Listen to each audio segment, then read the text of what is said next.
Peace. Ali, coming back at you with another video. And in this video, I want to speak about mastering your spiritual practices.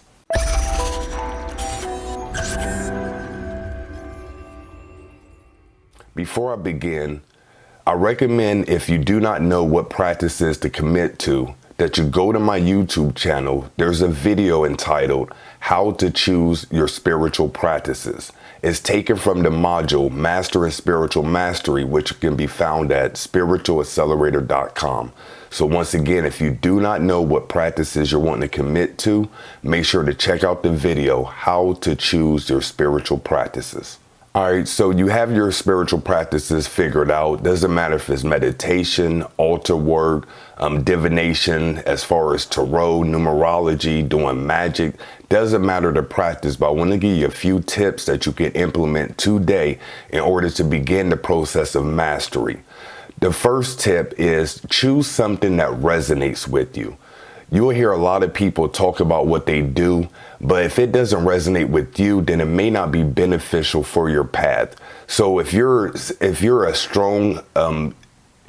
strongly disagree with the concept of meditation, then it may not be advantageous for you to begin meditating. You may want to choose something like a moving form of meditation, like yoga, Tai Chi, Qigong, or something where you're moving your body, but it does have a meditative component to it. So make sure that you choose practices that resonate with your spirit. And you do that simply by looking at what are you interested in. If you're interested in, like, say, dream work, then you may want to choose a practice where you're intentionally putting yourself in a lucid state in order to have lucid dreams. So make sure to choose practices that resonate with your soul. The second tip is have a designated spot for your practices. So what does this look like? If you're into divination as far as the tarot, have a table or an altar or a location in your crib where you practice the tarot. If it's meditation, have a bed, have a cushion, have a chair, have a designated spot to practice your meditation. So the second tip is have a designated location to do your practices. The third tip is choose a duration that is very small. Choose a duration that is very small. It's easy to come up with a concept of, I want to meditate for 30 minutes every day. That first day you may get in for 25 minutes. The second day you may get in for 23 minutes. And then the third day, because you're looking at it like, man, I'm not getting any immediate gratification, you may skip the third day. And subsequently, you may skip the fourth day.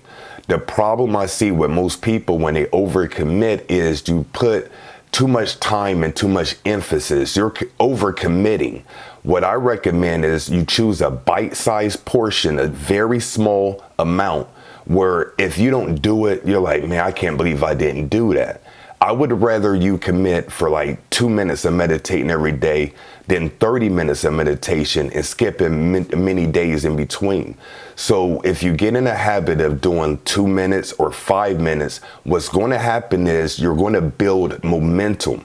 This thing is all about momentum. Once you start, you're not going to see immediate response from the universe. You may not get immediate gratification.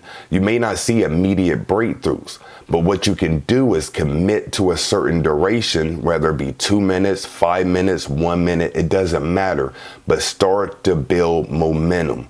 And when you put all three things together, you have a practice that resonates with you.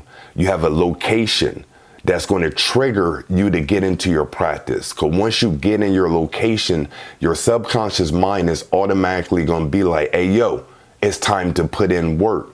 It's akin to when you get ready for work. If you have a job that you go to, say you're a nurse, you put on your scrubs, you wash your hands, your mind is already prepared to put in the work. So if you take that same analogy and apply it to your spiritual practices, once you get in a mind frame, I'm about to get it in, you're in a location, your mind is automatically going to be triggered to put in the work. And thirdly, because you're not overcommitting, it's going to be more, you're going to have a better chance of committing to that because you're like, all I got to do is a couple minutes. You see? So put all three things together. Find something that resonates with you, have a designated location, and choose a duration that is very bite-sized. You continuously do that, you'll get into a habit of doing your practices continuously. The whole thing about mastery is practice. How do you master anything? You commit and you practice towards it. And until next time, this has been Ali.